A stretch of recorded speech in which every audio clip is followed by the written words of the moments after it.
Shop update. Got the engine out of my old car. Took it apart to figure out why it was making so much noise. And ended up finding the timing chain had a boatload of slack in it. And I inspected all the timing components, all the guides and everything were in place. Took the tensioner out, and it was fully compressed. I mean, like locked up, fully compressed. So I took the snap ring off of it and took it apart. And the way these tensioners work, when you compress them before you install it, there's a little pin that engages on these teeth. When you push it in and you turn it, it's an aftermarket tensioner, works this way. The stock one doesn't. So you can reuse it. The little pin that engages on is here. They press it in through the side, and the inner part of it snapped off. And that little bit of that pin wedged up inside here and basically seized it up. And that's pretty much what happened with that. That's a closed timing tensioner, and I've always been buying them and had good luck. But apparently, that one was a dud. So that bottom end and that setup there is just another one of the stock bottom ends that we had laying around that I put my good head on and slapped it back into that car, so we still had a backup car for the rest of that season. And I think that was the only race that had on it, so I don't know what the deal with that tensioner was. But anyway, I have another stock engine here. This was one that came with a car that we bought, that the guy bought to replace, and he never obviously installed this engine. So my plan is to strip it down, see how good it looks, throw some gaskets and some bearings in it, and throw it in that. That engine is, I don't even know what the condition, I never took the pan off of it even, so it could have been a turd from the get-go. But I'll at least freshen this one up and put basically everything back the way it was, because that car was doing really well, and be done with it. Alright, I'm going to try a one-handed teardown on this engine since I can't find my head strap for my phone. Hope you can hear me because that heater's running, but it's cold, so I'm leaving it on.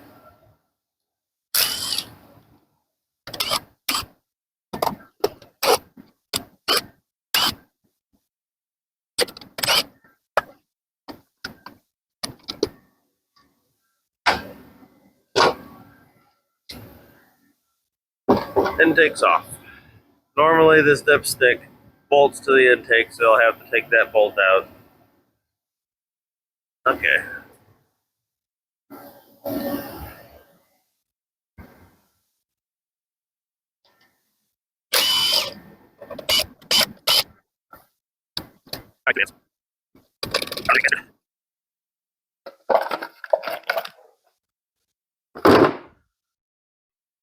All right.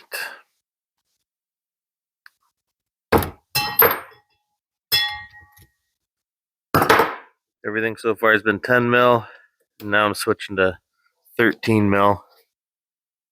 Technically, these studs that hold the rail down are 1/2 inch. A 13 will grab them, but don't slip on them because they're really weird and strip very easily. This fuel rail normally has two 10 mil nuts that bolt them to these studs on the side of the valve cover. You'd have to take off before removing this rail. Injectors. When reassembling these things, make sure you actually have those nuts on these studs. If you just let those lines flop around on your car without actually mounting them to the valve cover, you will crack the fitting on the pressure regulator and it will leak, or not the pressure regulator, but the end of the rail. Very bad practice not to mount those lines.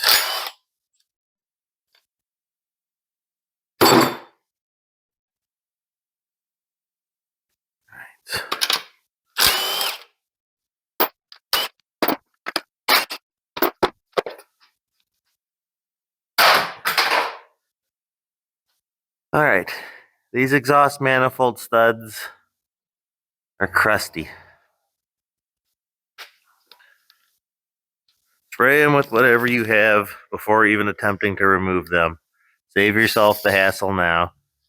I'm not even using penetrating oil. I'm using WD-40.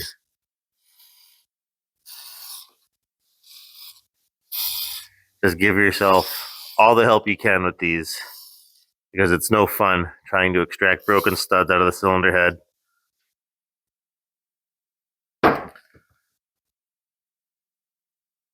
While I let that soak, I'll take off this engine mount bracket. This is 18 millimeter.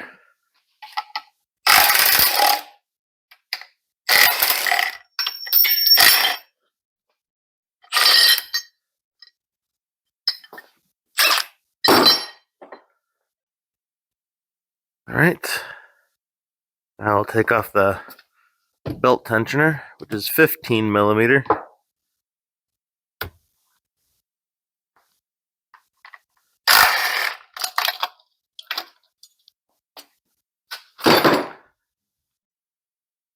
And I'll take off that crank pulley, which is 21 millimeter.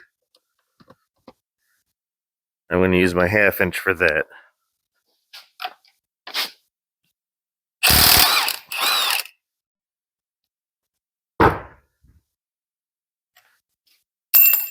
These pulleys are not pressed on. If you're lucky, it'll just pop right off. Otherwise, give it a couple taps with the hammer and pry on it just slightly. Should come right off. You don't want to pry against the timing cover too aggressively. That was actually pretty easy once I tapped it. Pulls right off.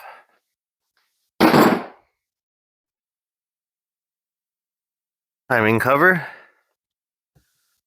13 mil. You'll have this bolt here. It's not in the timing cover, it's for your water pump. You don't have to take that out. This bolt is also for the water pump, and it does go through the timing cover. You will have to take that out. Back to 10 mil.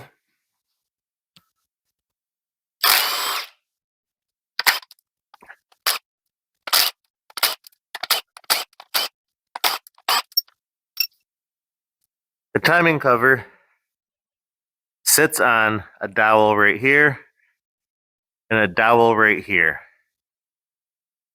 And you will have to break that fitment free first before this will come loose.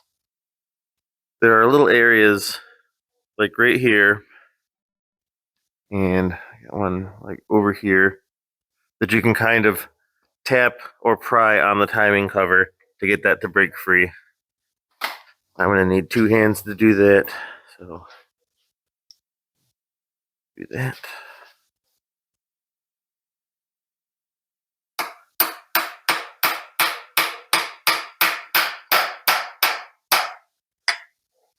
So you should have heard the sound change.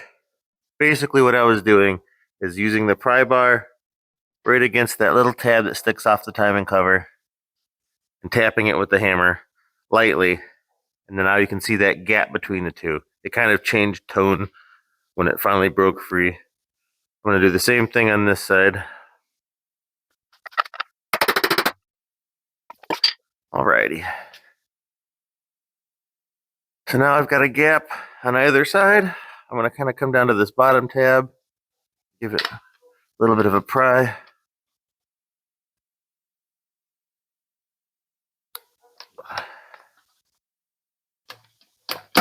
There it goes.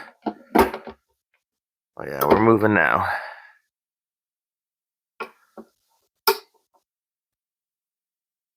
I'm going to put the foam back up top so I don't drop this timing cover.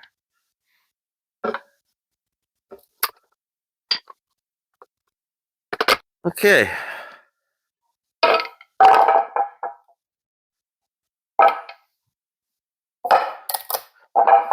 That gasket is shot. Timing cover off. These timing covers can be a real bear to remove, especially if they've never been off the engine before. you'll usually mangle the gasket trying to get them separated. The timing cover on these engines is also the oil pump. That is this whole area here. You'll see there are two flats on the inside here.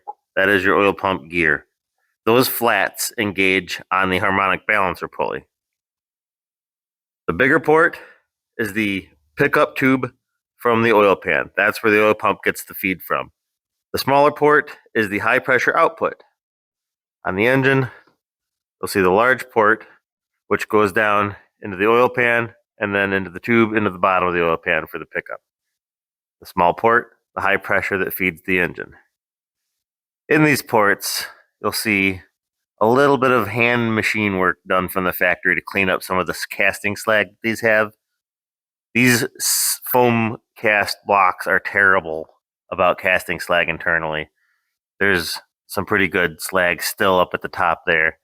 And even in the high pressure end, near the back of it, you can see a bunch of slag on the left side there. If you have the ability to do so, when you take these engines apart, clean that slag up. Maybe get a little sanding drum for your Dremel, or a little ball hone, something to get in there, clean up some of that slag, help the oil flow through these engines a little bit better. Since I'm talking about oil system, that port basically feeds along the front of the block, and you can see this raised up section here. That is that oil passage, and then it goes straight to the oil pressure sensor and then into the side of the oil filter bowl. This is a true oil pump pressure reading. It's basically straight off of the oil pump pressure side. When you put the oil pressure sensor on the side of a cylinder head, you are getting an oil pressure reading. However, it is going through a restrictor in the cylinder head, as they have a restrictor in place to increase the oil pressure to all the lifters. You can still install it up there. Just know that your pressure reading will be lower than that sensor. Since I'm up here, I'll remove this dipstick. And as some guys may know, that can be a real pain in the ass. The stick has two O-rings where it sinks into the oil pan here, and you'll be able to rotate the stick back and forth, no problem, the dipstick tube, I mean, but it won't pop out of there. And if you're too violent with it, you'll end up breaking off the bottom half of the dipstick tube in the oil pan. What I find to work best here is to warm this section up of the side of the oil pan where the stick is inside, the dipstick tube, and spray some penetrating oil or some WD-40 on the top, let it sink in there. It'll soften up those O-rings a little bit, make them a little bit more pliable. It'll break the bond that it has in there with all the oil sludge, and hopefully you can get it out in one piece. I'll try that right now.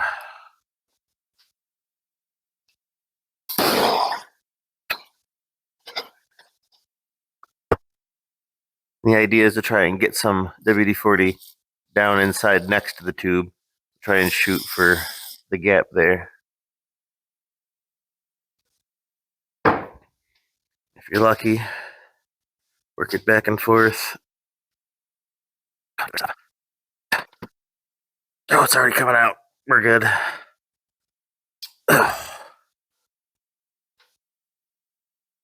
Two O-rings. These things will snap right at the tip there where that first O-ring is on the end and stay in the block. Or sorry, the oil pan. And that's really annoying to have to remove. Your best bet's to do that. The more patient you are, the better off you'll be. Speaking of that, hopefully these studs will cooperate right now and nothing's gonna break. This one looks pretty rusty. We're gonna start with the 13 mil 3/8 drive. See if it can do the job. All right. Well, it pulled the stud, but it didn't snap, so I'm happy with it.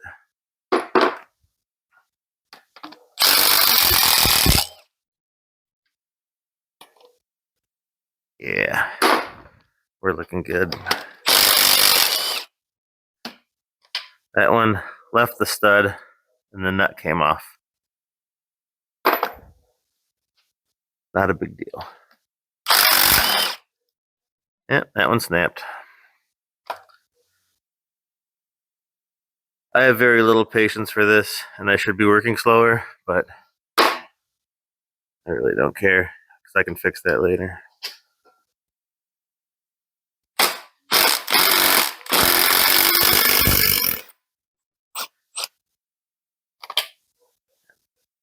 Not on that one. Alright, I'm to the point where I need to put my extension on. I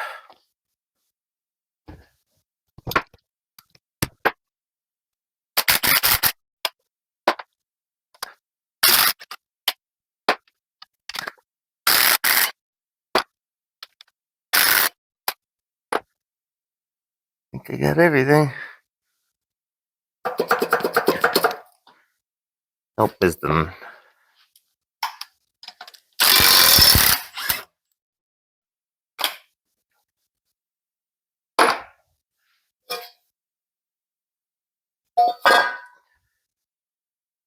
Exhaust manifold. Junk gasket. Alright, now I think we'll take off this thermostat housing. We'll go back to 10 mil. Little nut here. Sorry, bolt. Since I'm going to do this cylinder head up later, I'll just take this off now. This is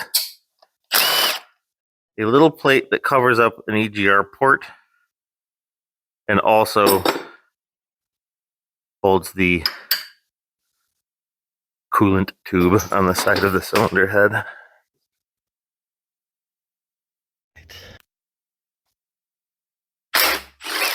3 bolts that hold this thermostat housing on.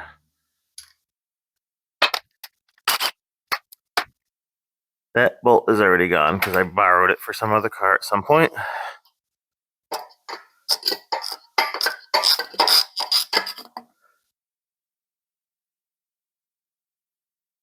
Go. Alright, now we'll rip off this valve cover. It is all 10 millimeter bolts.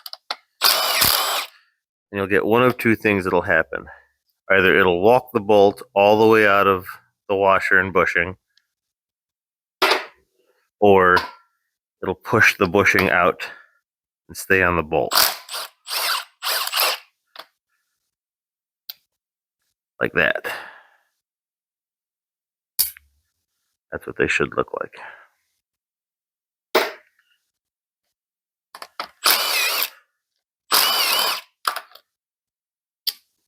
Got the bushing, just got a bolt.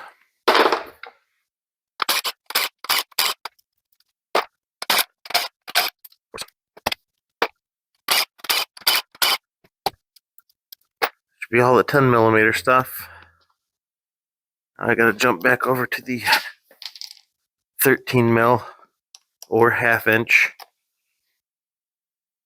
Take off this little grounding strap here on the side of the cylinder head. That strap is somewhat important as the ignition coil. This hole in the ignition coil is a grounding tab for the ignition module, and this helps supplement that ground. If you don't run this strap, there is a chance that you can hurt your ignition coil in the future. It's also to help suppress radio noise from the coil.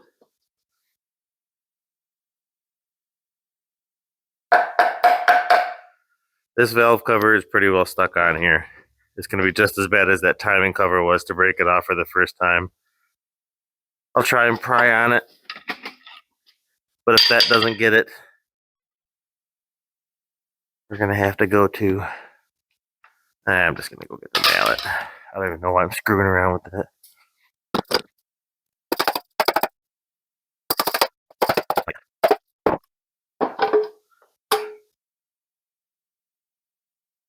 It's not terrible.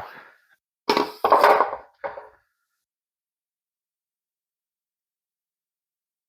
little dirty, but not bad. I think this will be a good motor to build. If you ever pull the valve cover off and this thing is nothing but oil sludge inside, you're gonna need a lot of cleanup work. Chain still has some tension. Upper chain guide is still present, which is cool. All right, I'll start taking this timing system apart. First thing I'm gonna have to do is remove this plug right here to access a bolt on this black timing guide down here. That thing can be a pain to remove as well. You can kind of see a little corroded inside. That takes a 10mm hex socket like this. As you can see, I've got a Pittsburgh Harbor Freight Special here on a 1/2-inch adapter. The recipe for disaster right there. And it barely will want to fit in there because of how corroded it is. But you want to make sure that your socket is all the way in there, because these things will strip out very easily. I don't have to clean that up. Mine actually goes all the way in, so that's pretty good. To help break this thing free, I'm going to try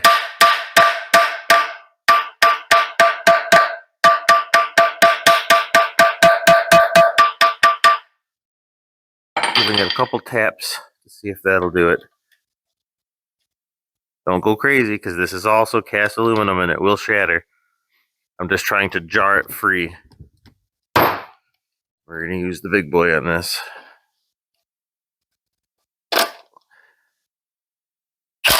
Oh yeah, okay. They don't always come out that easy, trust me.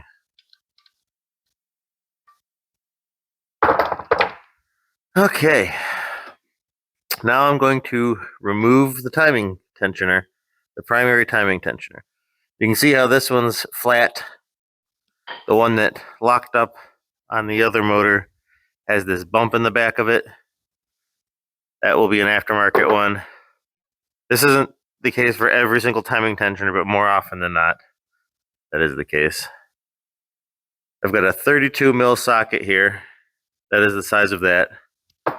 It is also the size of the nut on the oil filter housing.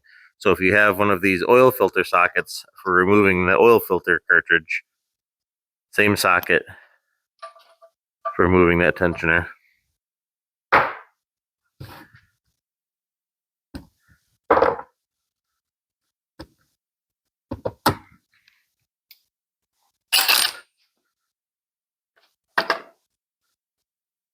Kind of on there.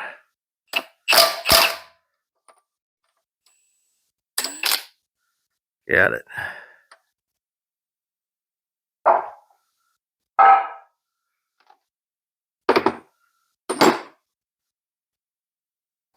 All right.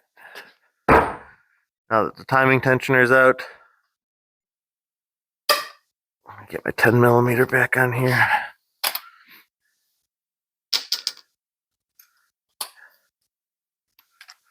Okay. 10mm. We'll get the 10mm bolt in that timing guide out of there. That bolt likes to walk itself loose on these cars. Need to get a magnet.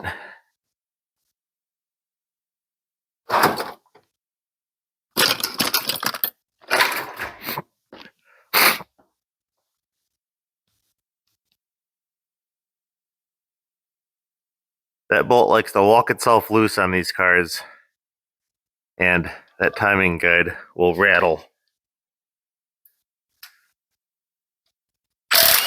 Here's the lower bolt for that timing guide. You can see these bolts have a shoulder to them. Okay. Timing guide. Looks to be in pretty good shape. GM on it. This guide here is the timing guide that gets pushed by the tensioner, the external tensioner.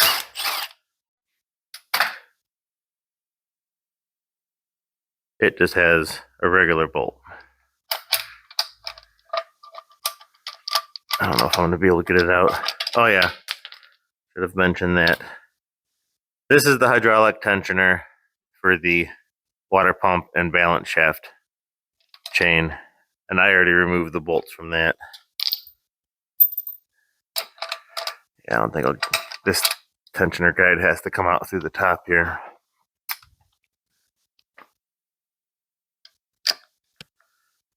This upper chain guide, the two 10 mil bolts.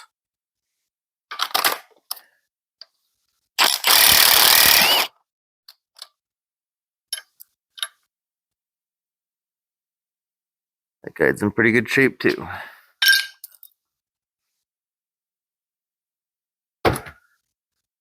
Now I will have to remove these cam gears.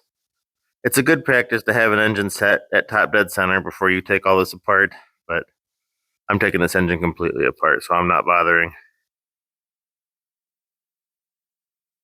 Now I need to bust these bolts off of the cam gears. Those are 18 millimeter. A 24 millimeter wrench you can use on the hex features of these cams to move them and hold them in place when you're tightening and loosening these bolts.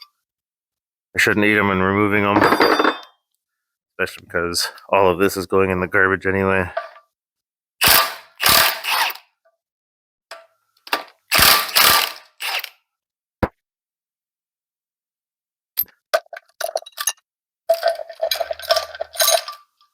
Right.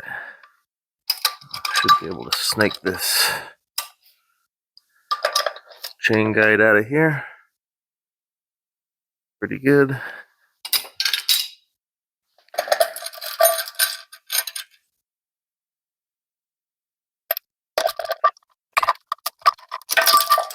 I guide the chain past the crank. Everything else that's going to get in the way.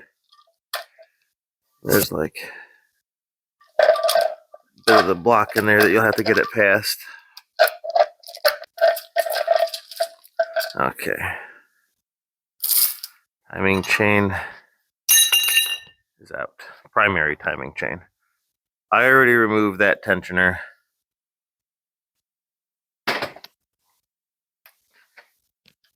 Now I'm going to remove all the guides for the water pump and balance shaft chain.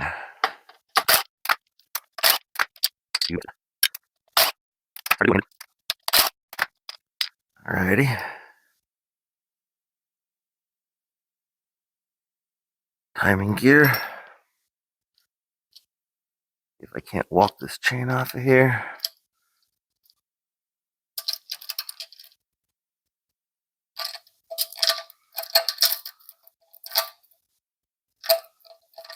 Come on, man. What the?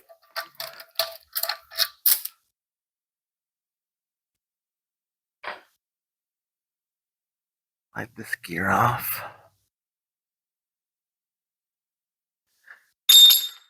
All right. Take the chain oil squirter off.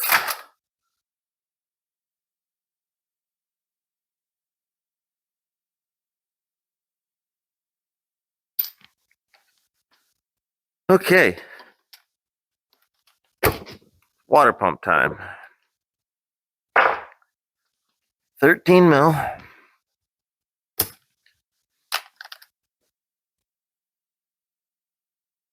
Take off a bolt down here. A bolt up here. You'll see all these other 10 millimeter bolts back here. Those are for removing the pump cover. Some aftermarket replacement water pumps don't come with this outer cover over the impeller, and you will have to swap the two. Now the last bolt is the one that goes through up here. You'll remember we also had one that went through the timing cover.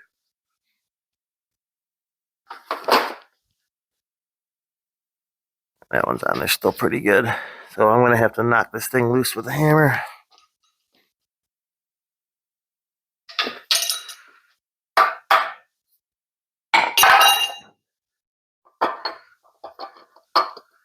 There it is. You can see there's a oil seal that goes between the block and the pump there. All right, we're ready to tear the cylinder head off. Holding the cylinder head on are a couple E12 bolts. So E12 is more or less inverted Torx. And that is the two bolts here and here, and then there are two inside. One, and then one on the other side. E12 works. You can put a 10 millimeter on these things and it will turn the bolt, but it will strip very easily. I would recommend getting an E12 socket. You can get these sockets at Harbor Freight or any auto parts store really cheap. I would very much recommend getting that socket because it is the same socket to take apart one of the F23 manual transmissions. It's a good one to keep around for a Cavalier.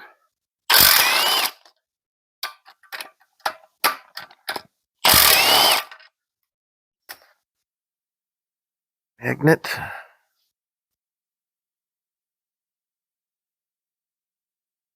Okay, those are out. Now to remove the 15 millimeter head bolts. There are 10 of those. My suggestion is to start from the center and work your way out.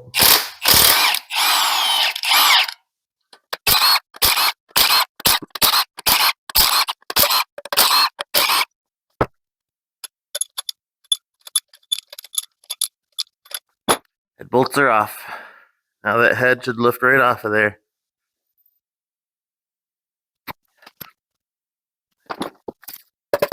Tapping on that EGR.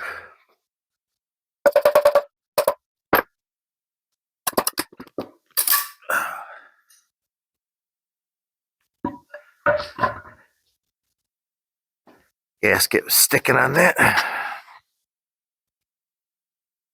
Alrighty, cylinder head is off. A wing of a bug there. That's cool.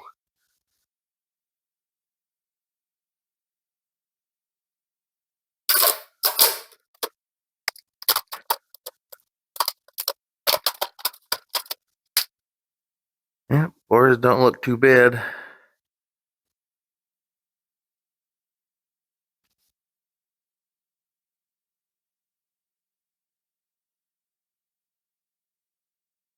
Alrighty.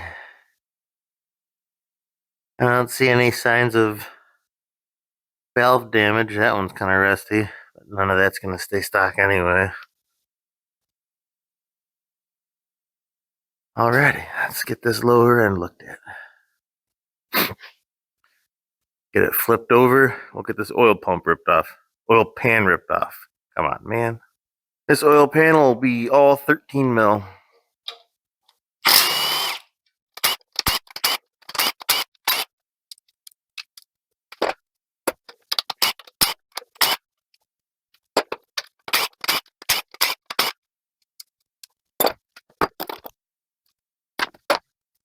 Alright, that should be everything.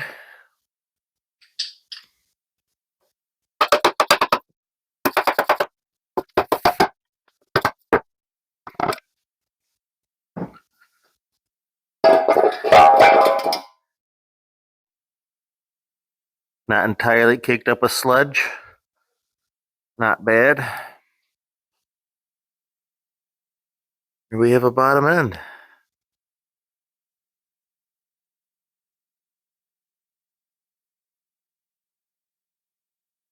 So this is the port for the oil pump pickup.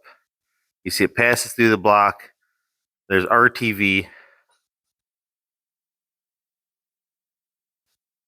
Then it picks it up from the pan here. And then if you take this plate off, the oil pump pickup screen faces the bottom of the pan. You can remove it. It is an interference fit here, so you'll have to kind of tap the tube out. And it's a good idea to make sure there's not a bunch of debris and crap stuck in the bottom of that, because you'll starve yourself of oil if there is.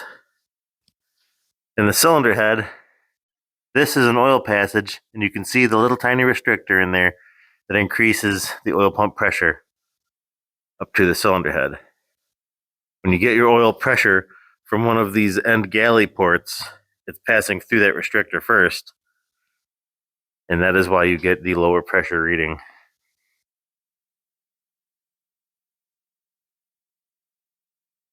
Now we will get this, we'll get the rod bolts out first here. All right, time to remove some pistons.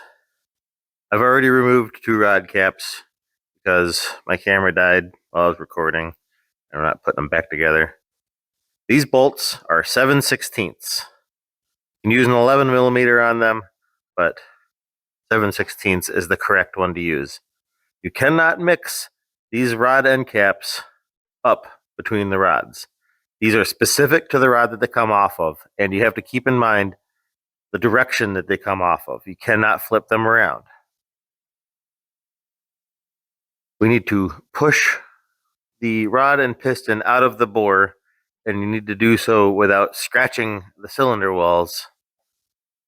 And I will find something to use. Usually a wooden dowel is a safe bet for pushing them out with, but I usually just get ham-fisted and use a pry bar, which is probably what I'm just going to use on this engine. So set this back up.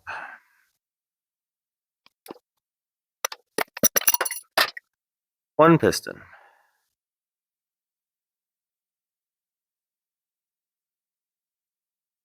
So now in order to match this cap up back the way it was before, you'll see an arrow on the piston there. All of these arrows will face towards the timing cover. So when you're reassembling the engine, it tells you what direction to put them. And because of that, it will go that way. If I flip this around, that's the way that bearing goes back on there.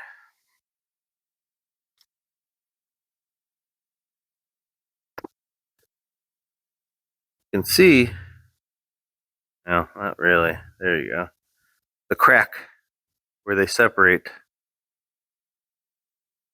And if you put this on weird, if you put it on backwards, that gap will not be nice and tight. Get the rest of these pistons knocked out of this thing.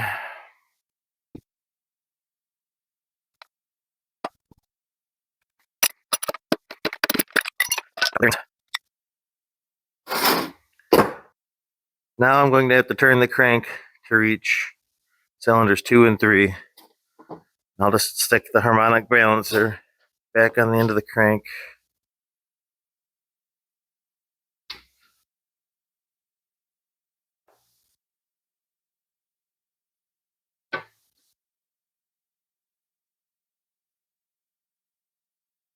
Rotate them to the top.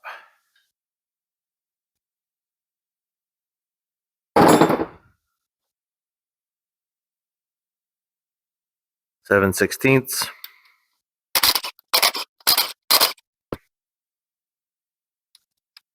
And I'll push them through.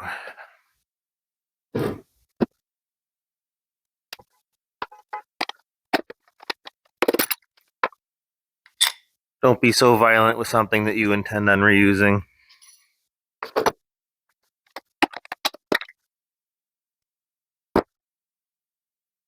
Pistons and rods are out. Now to separate the lower block half. And you've got some 13s, which are buried in oil right now. There you can see these ones on this side. Some 13s on the perimeter, and this guy out here by the starter. And then your 15 mil main cap bolts. Get these ripped apart.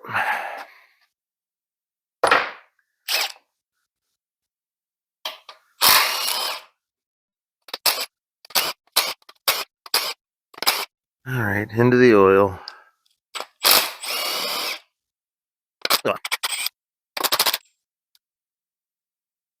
That was smart.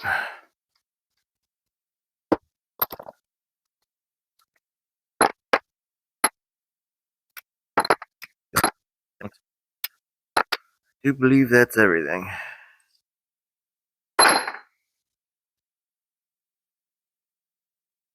All right. Now for the 15 mains.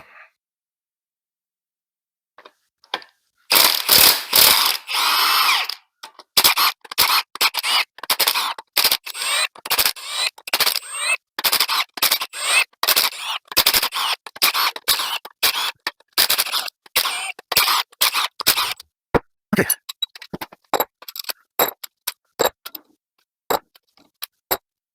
Now we are ready to separate the lower block halves. I'm going to have to knock on it upwards a little bit, try and get them to separate. This is what holds the crank in, and your main bearings are in there. See the rear main seal there, half of it's in that. Give it some taps.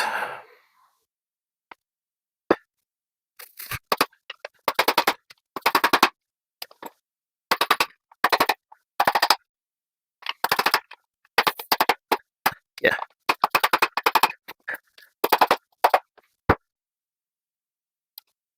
These are sealed together with RTV. And there are some guide dowels. There it goes. They give you a couple good spots to pry. There it is.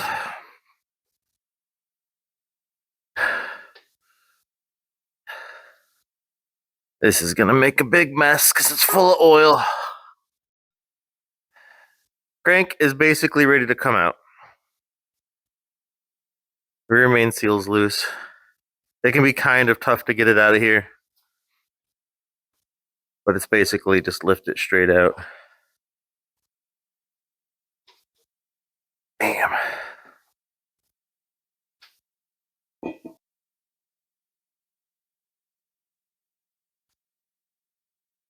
So now you can pop out all your bearings.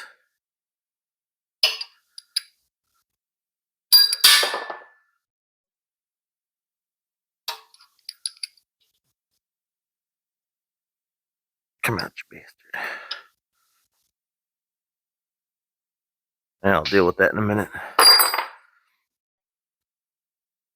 I've left the balance shafts in just to show you where they are and what you can see of them.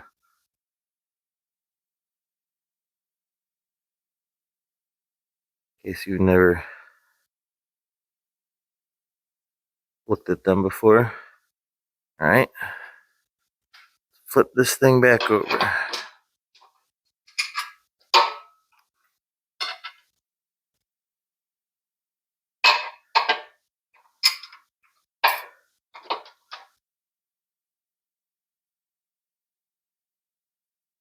I'll start with the oil pressure sensor.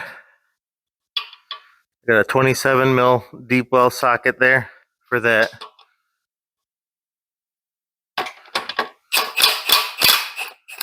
You don't have to use an impact to do this, but I'm just too lazy to go get my 1/2 inch ratchet.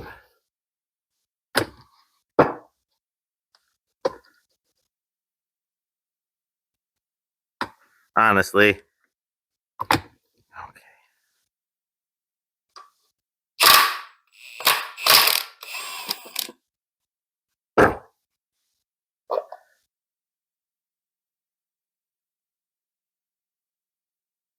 Don't look bad. There's not a bunch of metal shavings in there. I'm happy. Junkyard purchases don't always work out, but this one's looking pretty good so far.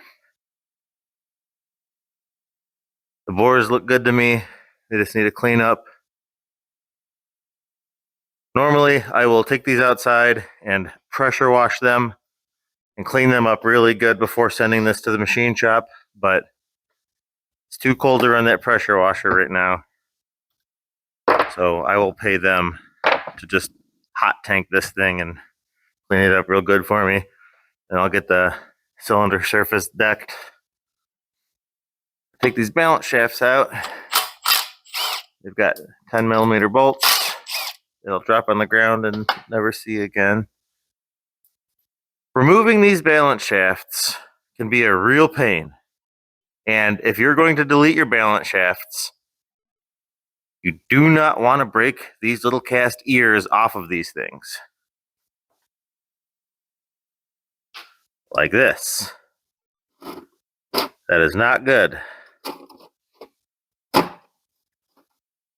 Don't do that.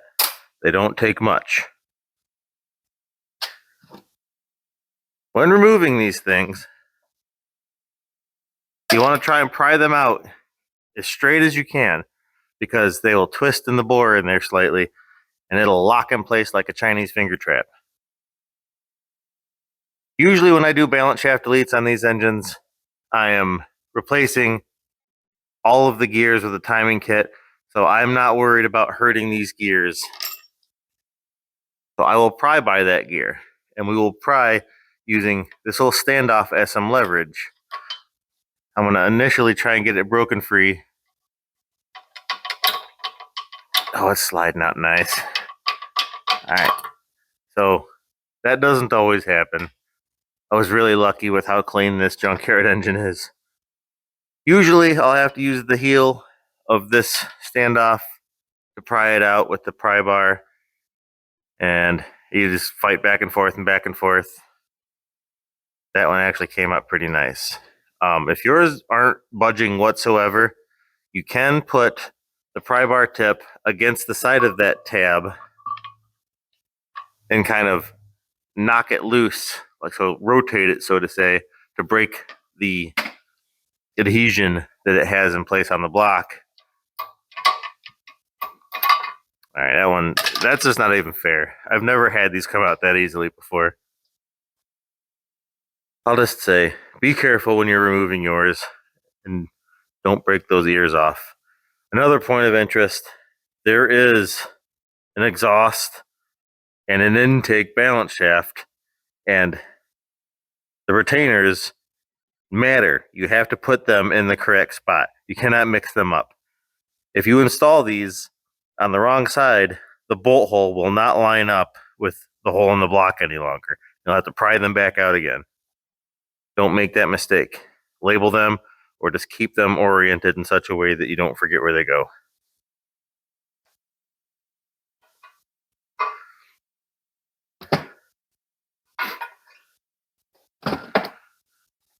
And now this block is ready to be sent to the machine shop. So that'll wrap up at least this portion of the build video on this. I'll probably drop that off on Monday. So now I can start focusing on body repairs on this thing while I wait for machine shop and parts.